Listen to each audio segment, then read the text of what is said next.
Hey you! Welcome back to part 2. If you've made it this far, you're already ahead of 99% of people who have no clue how money actually works. In part 1, we exposed how the Federal Reserve isn't fully public or private, and how a secretive system of banks, boards, and even Titanic conspiracies quietly run our financial system. But now comes the real question. Where does the money actually come from? And no, the president doesn't print it. Congress doesn't either. What if I told you that most of the dollars in our economy aren't even real? They're just digital entries on a screen, created when banks issue loans. Sounds crazy? It kind of is. In this episode, we're pulling back the curtain on how money is created, who really controls the flow, and why this system silently pushes up prices for everyone else. If you've ever heard the phrase, money printer go brr, we're about to show you what that really means. This is the digital revolution. No retreat, we are the movement.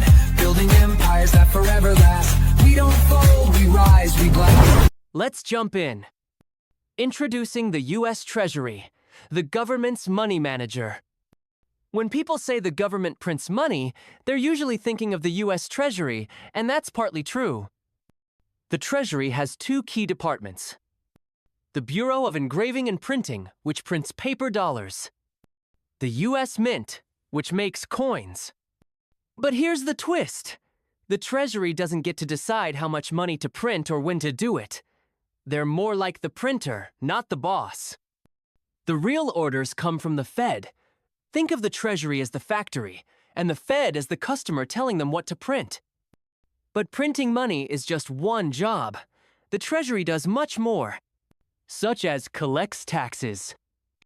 The IRS, part of the Treasury, collects taxes, for example, income tax, business tax, etc.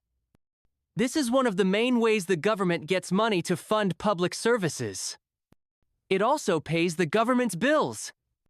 After collecting taxes, the Treasury pays for everything the federal government funds. For example, the military, Social Security, Medicare, schools, infrastructure, and more. Also issues bonds, which are IOUs. When the government spends more than it collects in taxes, it needs to borrow money.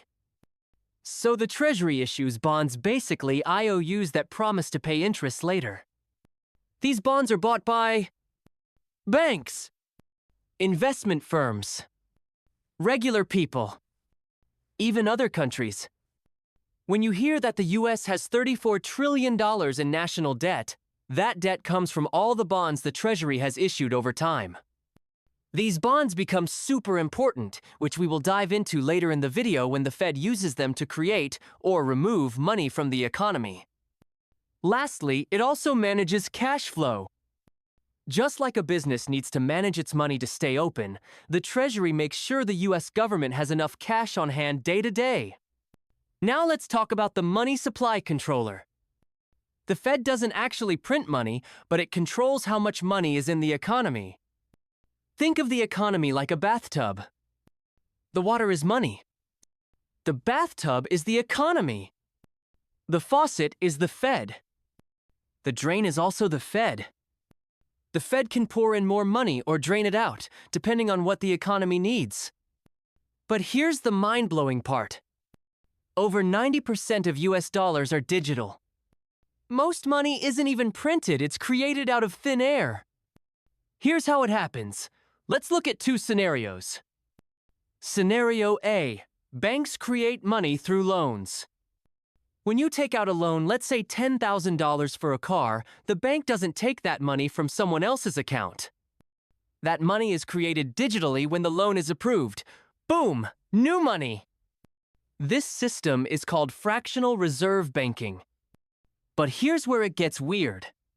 Fractional reserve banking means banks only have to keep a small portion of your deposit and they can lend out the rest. Historically, banks were required to hold 10% of what you deposit. If you gave them $1,000, they could lend out $900 and keep just $100 in reserves. But in 2020, that changed. The reserve requirement was dropped to 0. Yup, today, banks can legally lend out all of your deposits. Wait, so the bank doesn't actually have my money? That's right. Your dollars are just numbers on a screen, and they only exist if nobody withdraws all at once. This fuels a lot of conspiracy talk, like, is our whole money system just a giant illusion? Are banks creating infinite money out of thin air? What happens if everyone asks for their cash back at once? These aren't wild tinfoil theories, they're legit questions about a fragile system based on confidence. Banks are allowed to loan out most of the money they receive, creating new money with each loan as long as they follow rules set by the Fed. More loans equals more money in the system. More debt equals more digital dollars. For example, Farmer Sprout borrows $100,000 to buy land. That $100,000 didn't exist yesterday. Now it does. Boom! New money. Scenario B. The Fed creates money through open market operations. Now let's bring those Treasury bonds back in.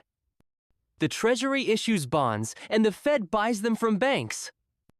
When it does, the Fed creates new digital money and credits the bank's accounts. Now those banks have more money to lend, increasing the money flowing through the economy. That's like turning the faucet to pour more water into the tub. This is where the internet meme "money printer go brr" comes from. It's a joke, but also kind of real. When the Fed injects trillions into the economy, it doesn't need to fire up physical printers. It just pushes a button, and boom, new dollars appear on digital balance sheets. That's the brr, the sound of money being created out of thin air.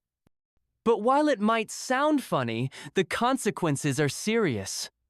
If the Fed wants to slow the economy down, it can do the opposite. It sells bonds to banks. Banks pay the Fed. That money disappears from the system. It's like pulling the plug to drain water from the tub. For example, the Fed buys $100 billion in bonds, credits banks $100 billion, banks now have more money to lend. Boom, new money. So, why does the Fed do all this? The Fed tries to balance the economy. It wants to avoid both recessions and runaway inflation. The Fed increases the money supply to stimulate the economy during a slowdown, lower unemployment, and prevent financial collapse like in 2008 or 2020. But here's the risk. If the Fed pumps in too much money and there aren't enough goods being made, prices go up, your dollar buys less. That's inflation.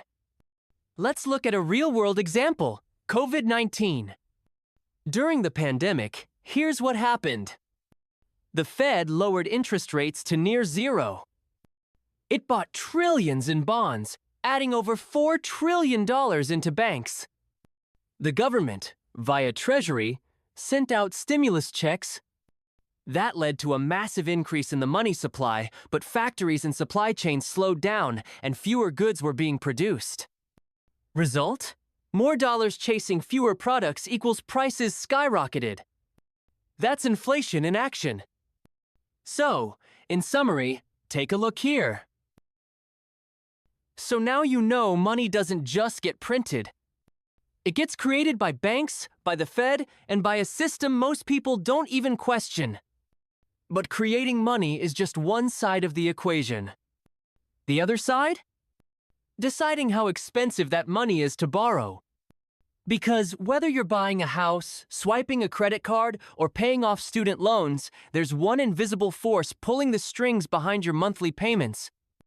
Interest rates. And the group that controls those rates? It's not Congress. It's not the president. It's a small, powerful committee inside the Fed you've probably never heard of, but they shape the cost of everything in your life. In Part 3, we'll meet the real rate setters, the FOMC, and uncover how they influence not just Wall Street, but your wallet. Click here to watch the next video. Knowledge is power. Trust me, by the end of this series, you'll never look at money the same again. So hit that subscribe button, and we'll see you in the next episode of The Fed Explained.